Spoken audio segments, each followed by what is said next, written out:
Hi. Group 4 TSPSC అభ్యర్థులకు చాలా శుభవార్త. ఎందుకంటే ఎంపికకు సంబంధించి సెలక్షన్ సంబంధించి టీఎస్పీఎస్సీ మనకి ఫైనల్ జాబితాను విడుదల చేసినందుకు రంగం సిద్ధం చేసింది. జనరల్ అభ్యర్థులకు 1:3, అదే పీడబ్ల్యూడి దివ్యాంగులకు వాళ్ళకు సంబంధించి 1:5 రేషియోలో తీసుకొని ఉన్నట్లు తెలుస్తోంది. మొత్తం 8,000కు పైగా పోస్టులు ఉన్న విషయం తెలిసిందే.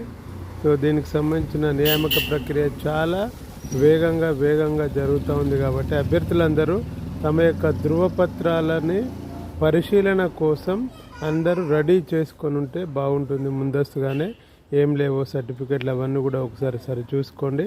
తప్పనిసరిగా మరింత సమాచారం కొరకు మన యొక్క యూట్యూబ్ ఛానల్ని సబ్స్క్రైబ్ చేయండి. జాబ్స్ సంబంధించి కానీ, ఎడ్యుకేషన్ సంబంధించి కానీ, సో ఎగ్జామ్ సంబంధించి ఇన్ఫర్మేషన్ ఉంటుంది.